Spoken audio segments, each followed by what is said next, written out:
Bingo, we're back. We're here on Tuesday, 4 to 5. We're talking about aging with grace. And we have Rowen Young, who is an attorney. And more than that, he's a graduate attorney. And his office is, where's your office again? The office is at the Ala Moana Pacific Center. Kapiolani Boulevard. Kapiolani Boulevard, yes. Yeah, right near Ala Moana. In fact, yeah, right off Ala Moana, yes. Yeah. So, welcome to the show, Rowen. Oh, Jay, thank you very much. Appreciate the invitation. Nice of you to come down, because we are trying to explore the boundaries of aging with grace. That's our mission. And you always have to ideate. You do radio, so you know what I'm talking about. Right. To ideate the listener and imagine who's listening and what they want to know. Right. And we're into this show by 5 weeks now, and I think we're ideating a listener who may be at least contemplating aging. If not, he's actually or she is actually aging. And he's a little worried that he hasn't taken the right steps. Sure. He's a little worried that there are pitfalls out there of every kind. Sure. And he doesn't want to be left adrift when he hits his elder years. And we're here to help him avoid that problem. And so I think it's a good thing. Yeah. So we're going to call this Planning for Grace, because we're talking about estate planning, right? That's Planning for Grace. That's right. Okay. So tell us about your multimedia career that you do. Multimedia career? Aside from practicing. Well, for the last 6 years, I've been on the radio. Currently it's Saturday afternoons from 3 to 4 on KHVH. That's KHVH 830 on your AM radio dial. And on that show, people call up and ask their questions about the subject of estate planning, wills and trusts, things like that, yeah. Great. Why? That's a long time. How'd you get started in that? Actually, I've been moved by the fact that most people don't know what's going on. Yeah. And they're shocked when they find out that, they've got no estate plan, or they've got a will, and they still got no estate plan. And so you heard it here. You can have a will, but still no estate plan. And so I've believed for years that the educated client or public is going to get a better estate plan. That's all it is. Yeah. Yeah.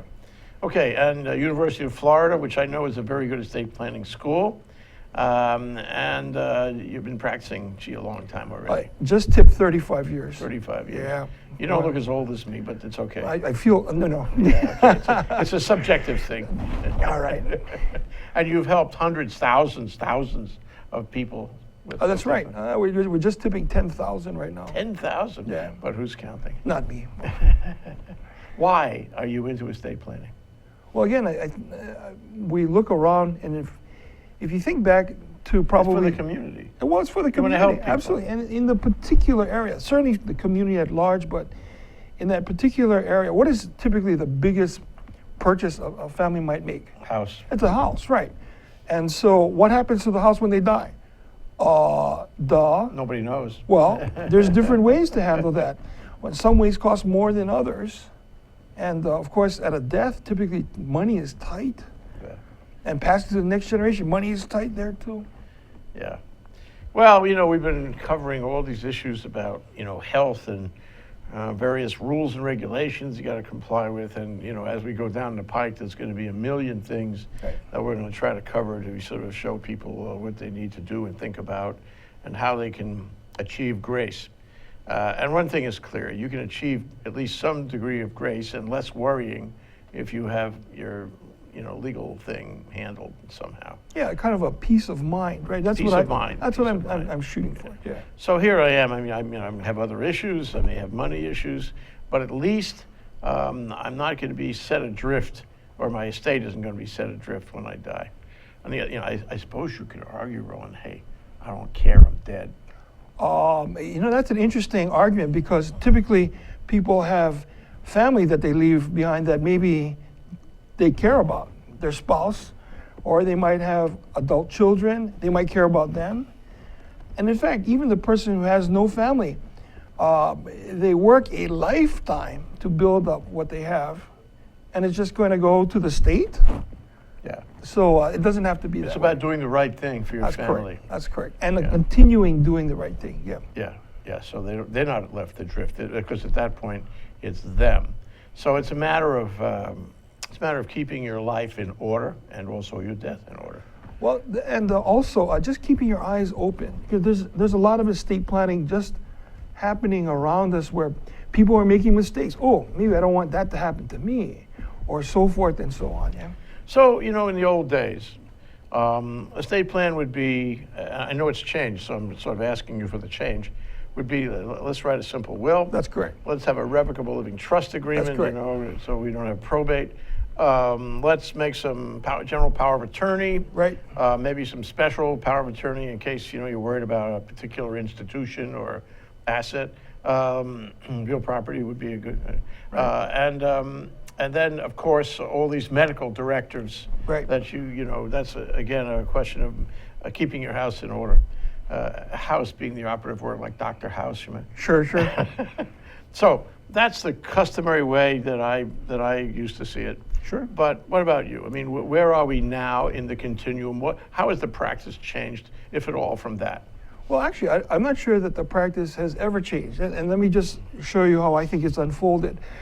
Guy's married, he has a kid. He says, I got to do the right thing, so I get a will. Right? And he's happy. Maybe do a will, power of attorney, advanced health care directive, and that's fine. As they reach like 50, 55, they say, you know what? I don't want this will. It's got to go through probate. I don't want to pay for that. What the heck? And they throw away their will. Right around age 50, 55. They throw it away. Oh, absolutely. Then they concentrate on getting a living trust, a revocable trust. Yeah. And that's, they're going to avoid probate, they're going to save time and taxes. Yeah. Well, right around age 75, Yeah. the clients are coming in and throwing away their living trusts. Why? And so a guy comes in and he's all kind of angry, I mean, I don't want this. And I think to myself, 20 years ago he did. So what's wrong with this? He says, well, it says when I die, my assets go to my kids. And I say, what's wrong with that? I can't wait till I die. I got to give my assets now. And so I don't want this no more. So the living trust, the revocable living trust, raises then the question of how do we give it to the children now? You give it to the kids and they get sued or divorced. I mean, remember now, mom and dad are still living in the house. The kid gets divorced and what? They lose the house? Parents get the boot? No. So we help people arrange their affairs so that they can preserve the assets. That's the first thing. But you know what's wiping our clients out now? It's the high cost of nursing homes. And I'm not making this up. Look in the newspaper.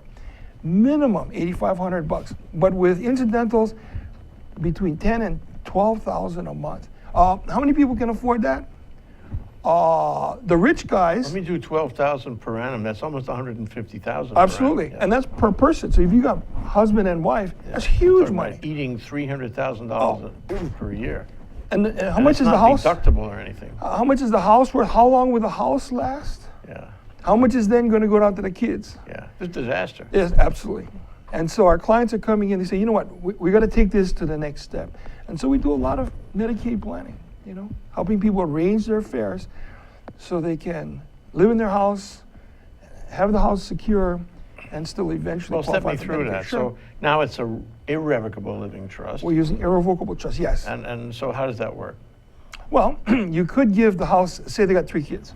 You could give the house to the children, and that's one way that, of course, the old style attorneys were doing that. Yeah. But they were doing that at a time when the kids were not getting sued, kids were not getting divorced, they weren't filing bankruptcy. You put 3 people's children, 3 names on a deed, and one of them gets divorced, their spouse might want a piece of the house. Probabilities run against you. What I mean is it's likely to happen with 3. If you had 5, it'd be much more likely, Absolutely, right? absolutely. And you know what? That's one category of problems. The second category is death. Because if it's in their names, are we looking at a probate? Maybe 2 or 3 probates? Probate's running easy probate, 10 to 12 grand a piece. So right away, you put the deed in the kids' names, you've built in $30,000 in legal fees. And I go, wow, What a plan. for the attorneys, right? But that ain't right. That ain't right. And then, of course, the ultimate problem, okay? And I'll illustrate it this way. Client comes in, he's 95. He says, you know what? I got to give my house away to my kid. The kid's sitting there and his eyes goes big. He says, I'm 70. I can't afford, are you gonna give the house to me? I can't afford $10,000 a month. Well, don't give it to me. You're gonna mess me up. So, that's my challenge. Yeah, it's complicated, and my reaction on a Gestalt basis is no two cases are the same. Well, it is complicated, and that's why, as I tried to show, estate planning unfolds. That is, what they learn about the simple will, they apply it to the revocable trust. What they learn about the revocable trust, they apply it to the irrevocable trust. It's difficult to jump over, really. Yeah.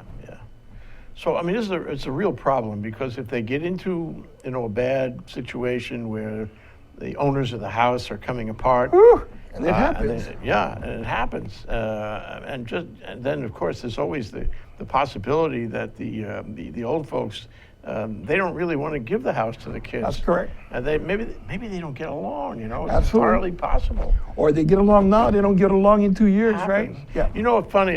With your 10,000 cases, I bet you've seen plenty where the family starts with a plan, and then as they get closer to death, they see mortality around the corner. Everybody starts, a little greed here, a little greed there. Absolutely, sometimes. And before you know it, the siblings are at each other's throats. Yeah. Yeah, it's amazing. And in fact, I've done so much estate planning that I see cultural differences. That is, the Hawaiians plan different from the Chinese, different from the Japanese. And it's when they intermarry, it gets very strange. Yeah. All these cultures playing. Yeah. And the cultures, a culture by definition is something that happens around a significant turning point in life. So Right. death is a turning point in life. I'm okay. Okay. So that means you're going to find different elements of culture, and if they intermarry, different elements of the intermarried culture That's correct. happening and presenting themselves all around death.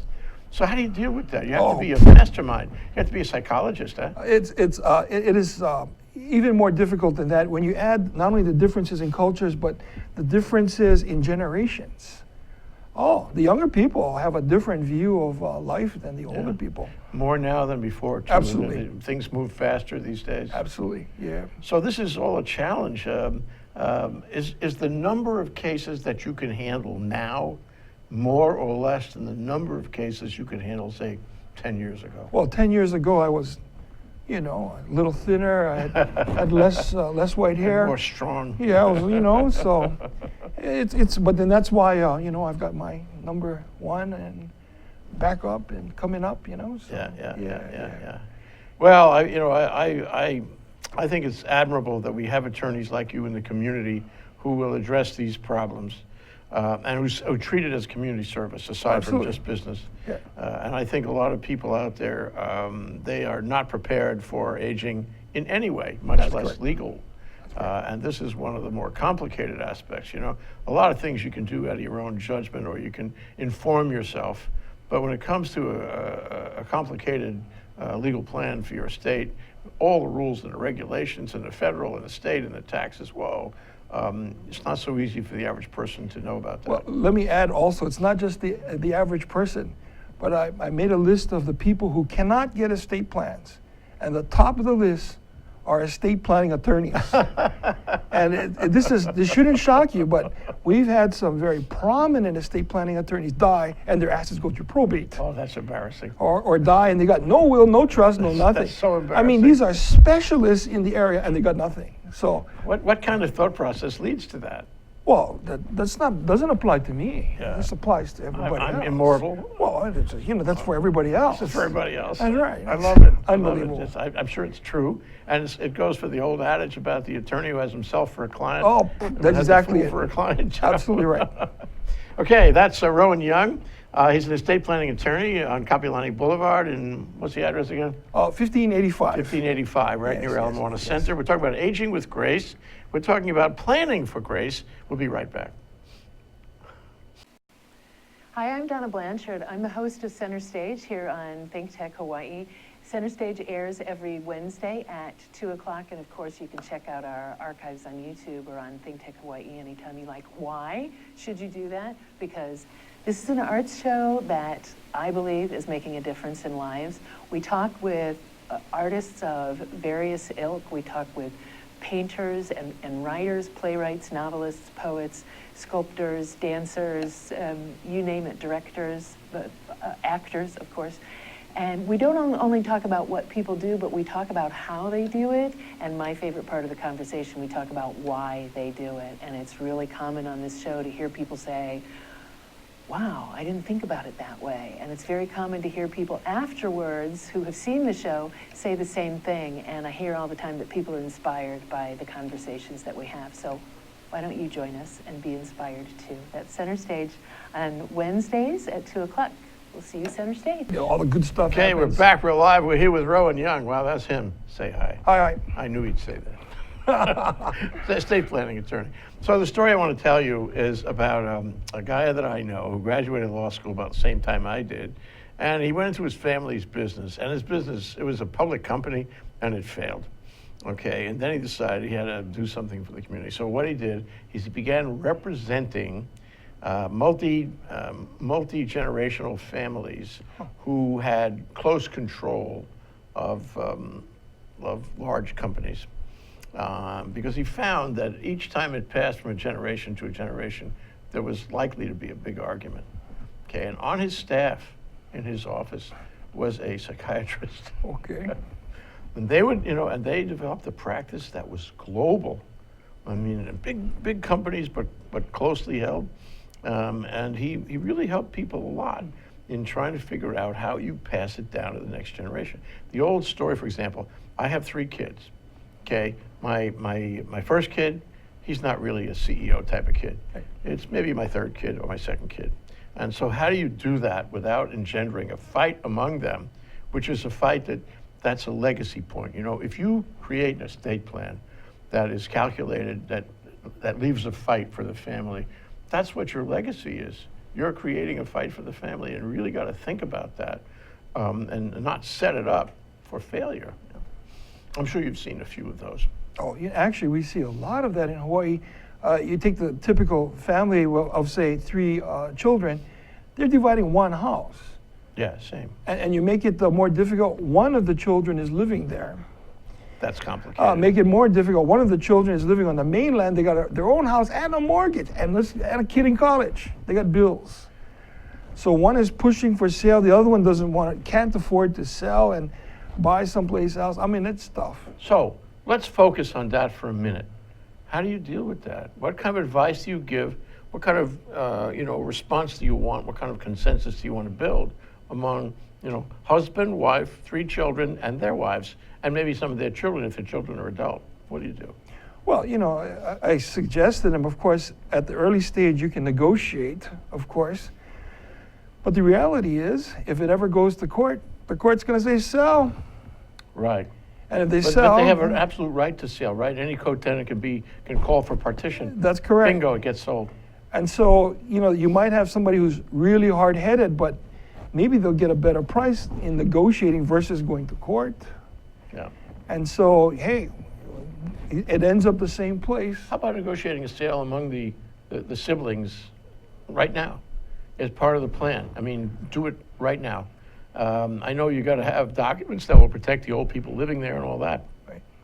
And you said before that you have, three owners. That's always a rule for, a recipe for disaster. But suppose you said, look, one of you guys has some money. We're going to have him buy the house, and the other 2, they get cash right now. Yeah. And then he makes some deal with the parents, and the parents live there. And does that sufficiently simplify it? Well, yes. In fact, that I think is the leading edge of estate planning, because right now we do have the client's children actually buying out their siblings before the parents have died. And you know what? It does save the problem of how do we divide it later, that kind of thing. Yeah. And so it seems weird because mom and dad's still alive. Yeah, it's like you're putting him in the grave too early. But it's practical. Not only practical, but typically there is one child who's willing to sell, who needs the money now. They can't wait 20 years. Yeah. And so it does happen. I think it restores family. I think it's a good thing. What do you do about personal property? I mean, suppose they collected valuable art. Suppose the old man likes historic cars. suppose there's assets that could be divided now. Do you divide them now early, or do you wait till later in that? Well, you know what, Jay, you couldn't have chosen the most difficult area to talk about. In fact, state law allows a list provision to be added to a will. We extend that to add it to a trust because we don't want to probate the will. But from the attorney's perspective, and that's the only perspective I have, is when the client dies, before we even learn of the date of the death, everything's all taken already. No, I say taken. It may have been taken properly. It may have been taken improperly. Happens. And so we kind of come in after the fact, and we have no one to point fingers at.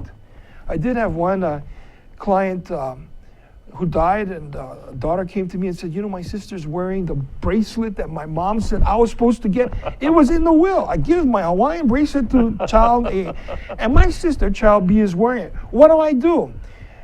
And I told her, the law provides two options for you. You're laughing because you know. I love the story. You're laughing because you know. I said the law offers two options. First, file a lawsuit against your sister. And she says, well, I don't want it. That seems like a lot of work. Second option, call the cops. Call the cops? That's my options? Yes, that's your options. Oh, the law is kind of weak there. Yeah, well, there is a third option. Oh, okay, good. Yeah, do nothing. Well, And you might sometimes advise them to do nothing. well, maybe there's a fourth option, and this is the one that worked. Ask nicely. Ask nicely, right? Say, Yes. Mom, Yeah. how about, some kokua here? That's correct. That's correct. Yes. Yeah, so it's, really, and you as counsel, you have a dangerous road to hoe on this, because you could easily get in the middle of something and they're all mad at you. Well, not only all mad at me, there's the quote conflict of interest, right? Yeah, sure. Oh, my Because your goodness. clients were the decedents. That's correct. Yeah. Well, it gets very mushy because a lot of times the children will say, I need a will or trust too. And I said, well, sure. We can coordinate things and stuff, and I'll do some estate planning for them too. Yeah. Yeah. It's all in the family. Yeah. Okay, so I ask some special things that you would recommend that would have big leverage in saving the money or aggravation. Okay. Now you're coming inside the law office. Rowen is there in his office on Kapiolani Boulevard, and you're asking him, Rowen, I really want to do some clever things, Yeah. okay? And now you're getting the information. This is the hard copy. Okay. Probably the most effective thing they can do is get a power of attorney. Yeah. That doesn't sound so big. No, you don't understand. Power of attorney maybe costs you $100, $150. You sign it and that's it. The public does not realize what it takes to replace a power of attorney. When they get sick, we got to go get a court order. Now, you're not going to get a court order getting the judge on the golf course. They've got a big building on circuit courts, 4 stories, hundreds of people work there because they are there to sign because you didn't sign your power of attorney. And so how much does this power of attorney cost? How long is this going to take? Those are the two big ones. How long, how much? Well, typically it takes 10 weeks to get a hearing. 10 weeks? See, that seems like a long time. And it costs maybe between $6,000 and $12,000. If you have to go to court for it. Oh, yeah. Well, you got to get a judge's signature. So there's the choices. See, people don't even know that they have choices. Get a power of attorney. It's cheaper. It's $150 cheap. Oh, you know what? And we ask people not only to get it, but go on the internet, get a free one, get something, and save the time and the money for your So family. why don't you explain the difference between a power of attorney that survives, that still works, even after the guy goes into Alzheimer? That's correct. They call that a durable power of attorney. It's effective even after a person becomes disabled. Now, what's shocking, and you know this, right? Under the old law, if you became disabled, the power of attorney became disabled too. That's crazy. So we got this durable power of attorney law. It continues to be good. But like all power of attorneys, you die, it dies too. Yeah. So it can only last as long as you live. But the good news is if you make it durable, it might have several years where it would still work even after the person, was not competent. That's correct. Yeah, it's a big deal for $150. Oh, that's a lot of money to save. Yeah, yeah. But who do the old people give it to? Who do they give the power to? You know, my uncle focused on that very one question. He says, who do you trust? He's talking to my dad. He says, do you have somebody you can trust? And my father says, yeah, my son, he's a nice guy, and I got a daughter. He says, you're lucky, because I ain't got anybody I can trust. So that's one I think is one of the lines in the sand. You know, it's difficult to do an estate plan if you can't find somebody you trust. Yeah. Well, what about a bank? Why don't I just trust a bank? Oh, the bank is a good choice. However, what you'll find out eventually is even the bank has a minimum. They don't take anybody. And currently, we're hearing that the bank wants to manage at least $400,000 or $500,000 in liquid assets before they'll want to get involved. I mean, you might have $10 million in real estate, but if you don't have the 400 to 500 liquid assets, they kind of back off. So they may say no. That's correct. Or if you don't ask them, you just put them in the estate plan documents, when it comes around for them, they may decline. Yeah, you know what? We've asked people who have chosen to put the banks on, and that's fine, to put an alternate to the bank. Sure. I mean, so usually the bank was the last stop. That's correct. No more. You're Not gonna have anymore. somebody else beyond the bank. Even if a client has the money cash now or Yeah. liquid, they may not have it later on. Yeah. And the bank says no. Yeah. So these are things that can be avoided if you play it right. And give me more. Give me another one. Oh my goodness. I know there's dozens, hundreds, maybe. Oh no, but again, this thing unfolds. People would come in for a power attorney, and as you say, I'm going to concentrate primarily on the financial part. But as part of a full estate plan, we'll do we used to be called the living will. Right now, it's called the Advanced Healthcare Directive. I'll tell you, in my practice, we do it, but we don't concentrate a lot on it. The doctors are insisting that every time they go in, they sign a new one, that whatever they sign there is going to be more current than what we've got now. So again, as a matter of emphasis, we emphasize the financial, and it starts with the power of attorney, and then again, what happens when you die goes through probate. So the last will and testament helps to focus on the major questions of all estate plans. Any 8th grade or 8-year-old can tell you what the major parts of an estate plan is. Who's in charge? Who gets what? Yeah, and if we can fill those spots, then where are we going to put it? First, we're going to put it in a will. Again, when the client learns more and more about how wills act, they'll throw the will out and they'll do a trust, and then eventually they'll move on. But it starts with the will. Yeah. So what do you have to worry about tax when you put an estate plan together? Well, you're talking to a tax lawyer, okay? You have an LLM in tax. Well, when we talk about tax, the first thing I question. That's a master's degree in tax. You First- get that after a couple, 3 years of studying after law school. Well, the reason I bring that up is the first thing is I'm going to ask you is which tax are you talking about? There's the death tax, there's the income tax, there's gift tax, and it goes on and on and on. But for general talking like this, the death tax exemption, this is the part that the government will not tax when a person dies. For a U.S. citizen, right? $5,450,000. You got to have that much before you get any federal tax. Before, not only federal tax, before there's a filing requirement. Can you believe that? Oh, really? The government says, you know what, Dad, don't file anything. If you got less than $5 million, that exempts a whole bunch of our clients. It's almost like there is no estate tax anymore. That is correct. The problem or the situation is the next tax that goes along with that. There are 2 death taxes for each person. The first one covers their assets, so there's no tax when they die. The second one covers their assets, so there's no tax when their children die. And I go, how old are your kids? Maybe 50 years from now, when they die, how much is the property going to be worth? What's the tax law going to be like? Oh, gee, I don't know. Would be really burdensome. Well, the point there is we can decide now that there won't be any death tax later on. Yeah. regardless of the values, regardless of the Yeah, tax that's law. fabulous. Yeah, well, this is what estate planning is all about. But if you care, you got to care. That is correct. You know, maybe you can say to the kids, well, you know, you handle it. If you have to pay tax, enjoy yourself. Well, come see me later. Come see me later. Which takes me to the next break. It's a come see me later break. That's Rowen Young. He's an estate planning attorney on Kapiolani Boulevard. We're here on Aging in Grace, trying to help people age in grace. And we're planning for grace here, estate planning for grace. We'll be right back. Aloha. Welcome to Think Tech Hawaii. My name is Josh Green. I'm a senator from the Big Island and a physician.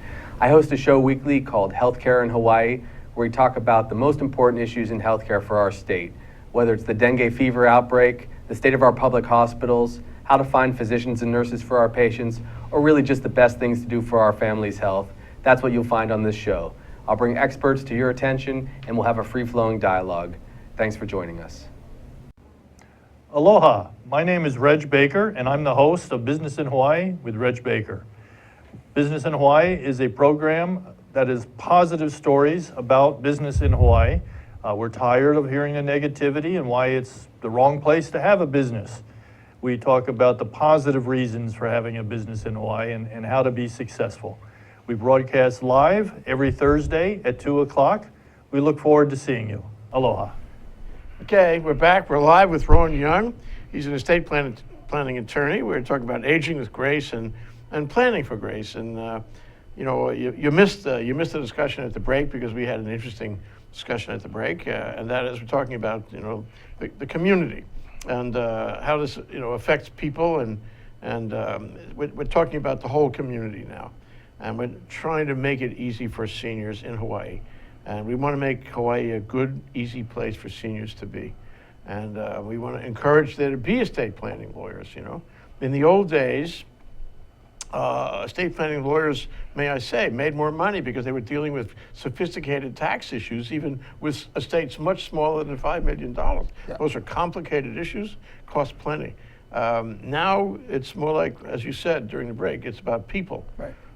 So tell me the effect you think estate planning attorneys and enough estate planning attorneys have on developing a community of elders who is living a decent life with grace. Well, if I understand your question, I don't make them easy. yeah, I guess not. No, so I make them compound and complex. that way I can answer it anyway and be correct, right? Exactly. I know. I think the role of the estate planning attorney will continue. I've noticed, particularly with my radio show, there seems to be more estate planning attorneys than ever. Interesting. And I think it's for a number of reasons. Maybe not tax, although I think taxes has a part in it. It's the people side, with the increase in our real estate and the inability of the next generation to buy real estate. It's become critical to try and preserve those assets. And then, of course, among the next generation, there's discussions about how to divide things up. This can get heated as well. And so there are maybe a handful of attorneys that specialize in estate, litigation. We got to talk about that. Yeah. That's the other side of the coin, and that's the worst of all, really, for a lot of people. The worst possibility. Oh, it's worse because they don't understand that everyone gets paid from the estate. Right. They're eating their own lunch. Yes. And what strikes me about that is that people, they carry baggage. Sometimes the baggage pops out at transitional times, like in contemplation of death. And then they go to court thinking that it's, this is America, everybody goes to court. And they find out going to court is a really bad experience. And that's the legacy. That's the legacy. Everybody burning everybody else up. Yeah, and it's sad. I mean, I think just in recent history, we saw the Kealoha case where the defense attorney bill was $250,000. I go, wow. I mean, that's a lot of money. Could be more. And that's only one side, right? Yeah, right. Just double it for the two sides. That's correct. And who can afford that? Yeah. And there goes the estate. Yeah. Now, why can't I just go to one of those? Was it Dacey made a book? Maybe still. Makes a book. No, I talk about his book. Or online, go online and Yes. read a little bit, spend a little time, and print out the forms, sign the forms, and everything's cool. Why can't I do that? Well, actually, we not only run into people like that, but we encourage people to really? think about, absolutely. Good for you, Rowen. And I tell you why, because they have to put themselves in my shoes. They go, darn, what does this mean? And can somebody else interpret it differently? And then what's going to happen? Now, the major difference between the client who does it themselves and me is that I've been on the other side of the document. You know what I'm saying? The document, person has died already. I've seen how it's going to come out. They've not been on the other side of their own document. And that's only the document itself. Did they want their children to have asset protection? Did they want death tax planning for the children? Did they want Medicaid planning for the children? That's not going to be in your tear out download No, from it's not. no. Not going to have that level of sophistication That's about correct. it. Yeah. But let me ask you another similar question. Suppose I say, look, I don't have that much money. My kids are all okay, or at least if they're not okay, I don't care. They can fend for themselves. I had to fend for myself, let them fend for themselves. What I'm going to do is I'm going to calculate my life expectancy, and I'm going to spend it, every penny. I don't need any planning for that, do I? That's correct. I mean, if you promise to die when your last dime is spent, you've got yourself a perfect plan. Darn it, you might die too soon, or your money might run out and mess you up. You hear about suicides, and you wonder if it's that same calculation going on. But old folks take this pretty seriously if they don't have anything left. After a middle-class lifetime of working hard, Absolutely. and trying to provide for their old age, and then they're over a cliff. They don't have enough. It's embarrassing. It's embarrassing to their kids. It's hugely embarrassing, and I think they take it. I think most people take that very hard, and this is not a good way to end your life. Well, in fact, you've just summarized my entire purpose for life is to let people know that there are options. Look around. That is, your neighbors are getting sick. How are they paying for this? Can you afford to do what they're doing? Do you want to do what they're doing? Now, granted, for example, the Filipinos, and God bless their soul, but they have their own Medicaid program. Yes. What do? They say, you know what, I'm not going to plan for Medicaid. Why? Well, my auntie, she got one house here, and I go stay with her. Or they'll say, I'm going to go back to the Philippines with my Social Security. I can live like a king. Yeah, Just Social Security, that's all, yeah. That's right. And so, not everybody has those kinds of plans. Still. But this is America, and America's more complicated. Absolutely. I remember when I first met my wife, she was living, her family was living in Kaloa, Kauai. And back behind the road there was a kind of a little valley, a little tiny little valley. And the community had constructed these greenhouses with steel roofs, the corrugated roofs. Sure. And that's where the kupuna lived. Oh. If you hit a certain age, you could wander down there and live there, and people would bring you rice. Oh. And that was the way it was done in Kaloa, Kauai. I'm giving away my age here. But, I don't think they have that anymore. It's a shopping center there now. Oh. Yeah. So, the thing is that if we want to achieve a community where people are living, with grace, living at home, not worrying about losing their home, Right. not worrying about running out of money, not worrying about alienating their kids or having their kids get mad at them for some reason, they really have to see, most of them, I don't know, would you say all of them have to see a lawyer? Well, that's the other side of estate planning. We talked about the tax. There is that whole government entitlement situation. There's lots and lots of rules about what's available in case you run out of money. The government will take care of you. Is that something that you're prepared for? Or at some point in time, usually between age 80 and 90, the clients, and this is the big message, they come to the conclusion that the more they hang on to it, the more likely they're going to lose it. They become their own worst enemy. Yeah. And so that's where we come. I'll show you how to give it away and still keep it. I'll show you what that means too. But Yeah, that's important. Yeah. Because then, giving it away is a gratification, but it's also, it plays on other levels in terms of the family togetherness and trying to make a family that continues through the generations. that's correct. The standard story was, and I like your comment on this and how this might have changed. What you do is you give away all your assets to your kids, your house especially. Okay, they let you stay there, and you have nothing left because you've given away all your assets, I guess. And then the state will take care of you. And so the taxpayers are actually taking care of you, and your kids have your assets, and you didn't have to go through a big process about it. You just gave it to them. Is that still done? Does that work? Is that good for the community, for the society of Hawaii? Well, you raise a good question, and there are lots of moral questions that underlie that. I remember giving a seminar to 250 guys, and 2 guys raised their hand. They said, what, Rowen? We think it's morally wrong to plan for Medicaid, to arrange our affairs so the government will take care of it. We think it's wrong. And I shake my head and I say, I agree with you. The problem is, if you get sick, you're not the one who's going to see me.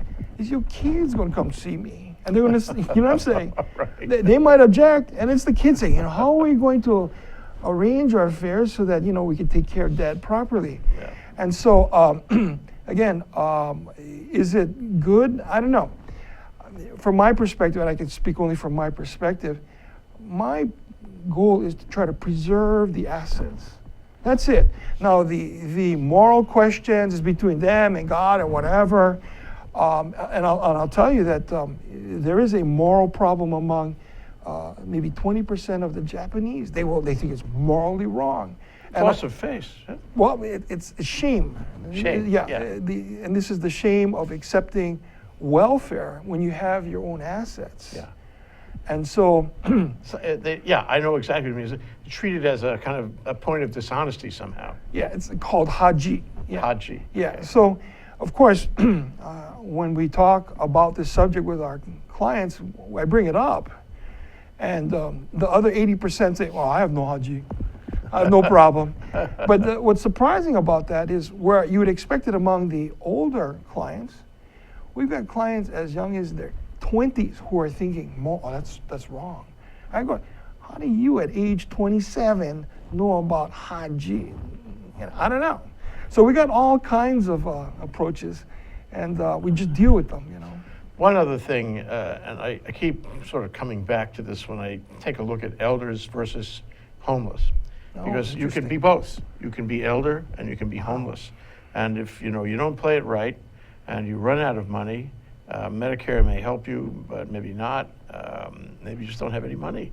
And then you wind up being homeless. This is worst of all worlds, especially for somebody who has worked hard all his life, raised family, did the right thing for 70, 80 years, and now nothing. And it could happen.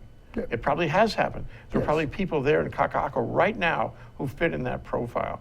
As a community, what do we do about that? How can we save ourselves?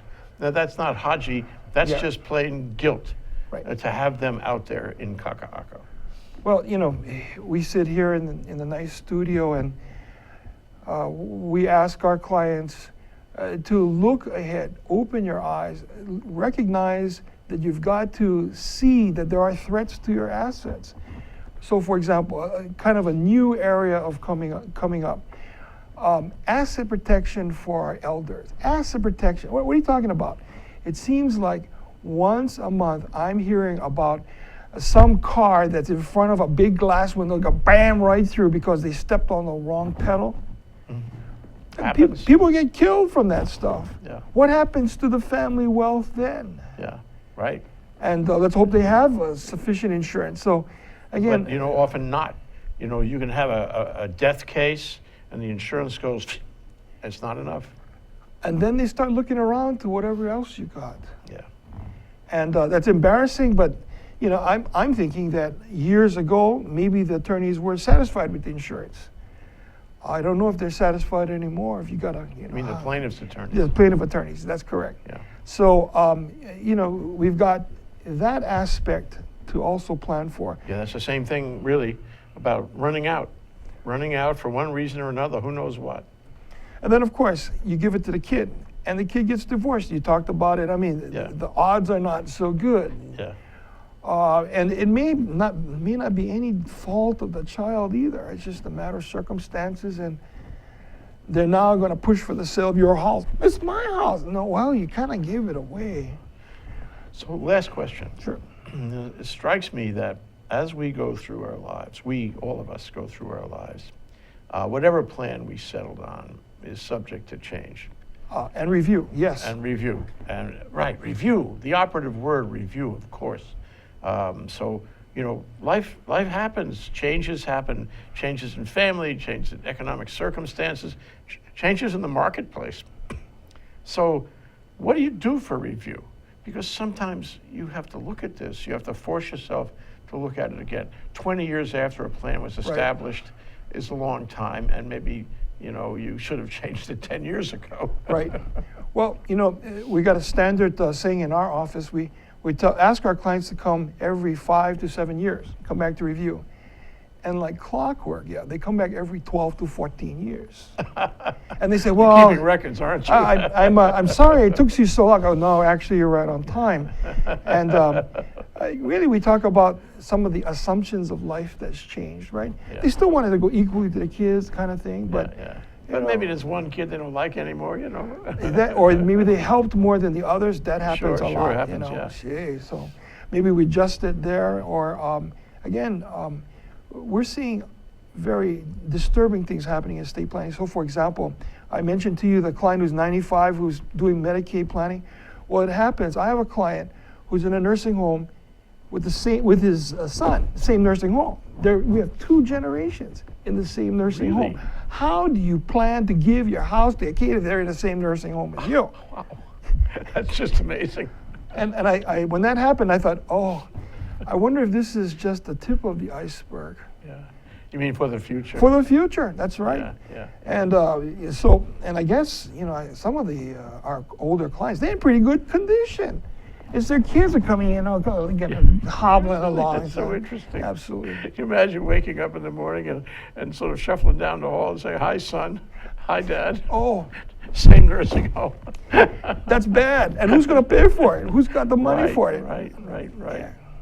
Well, complicated. I hope we have a chance to do this again. Oh, the and, invitation's always open. Tell us again how we can catch you on radio. Oh my goodness, thank you.